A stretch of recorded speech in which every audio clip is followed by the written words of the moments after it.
ഇത് കുറേ വർഷം പഴക്കം ചെന്ന ഒരു ടീ സെറ്റാണ്. ഇത് നമ്മുടെ വീടുകളിൽ ഇപ്പം നമ്മൾ അധികം അങ്ങനെ ഉപയോഗിക്കാത്തതാണെങ്കിൽ അതിനെ നമുക്ക് നമ്മുടെ മണി പ്ലാന്റൊക്കെ വളർത്തുന്നതിനായിട്ടുള്ള നല്ലൊരു അറേഞ്ച്മെൻ്റ് ആയിട്ട് മാറ്റാൻ പറ്റും. അതിനുവേണ്ടി ഇതിൻ്റെ അടപ്പുകൾ നമ്മൾ മാറ്റി വയ്ക്കുകയാണ്. മാറ്റി വെച്ചതിന് ശേഷം ഇതേപോലെ കല്ല് വിട്ടതിന് ശേഷം വെള്ളം ഒഴിച്ച ഒരു മണി പ്ലാന്റ് ഇങ്ങനെ അതിൻ്റെ ഇതെടുത്ത് വളർത്തിയതാണ്. അത് നമ്മൾ ഇതിനകത്തേക്ക് വെച്ച് കൊടുക്കുകയാണ്. ഞാൻ ഇത് 3 വയ്ക്കാനായിട്ട് വളർത്തിയിട്ടുണ്ടായിരുന്നു. ഇത് അതേപോലെ തന്നെ കല്ല് വിട്ട് വെള്ളം ഒഴിച്ചതാണ്. അത് ഇതിലേക്ക് വെക്കുകയാണ്.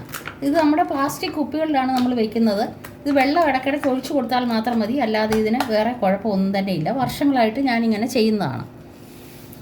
ഇത് അതേപോലെ തന്നെ വെള്ളം ഒഴിച്ച് കല്ല് വിട്ടതാണ്.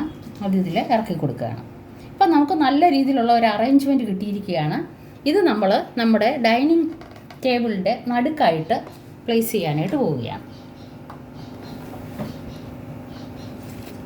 അപ്പം നമ്മൾക്ക് വേണ്ടാതെ കിടന്ന ആ ടീ സെറ്റിനെ നമ്മൾ വളരെ നല്ല രീതിയിൽ ഒരു അറേഞ്ച്മെൻ്റ് ആക്കി മാറ്റിയിരിക്കുകയാണ്.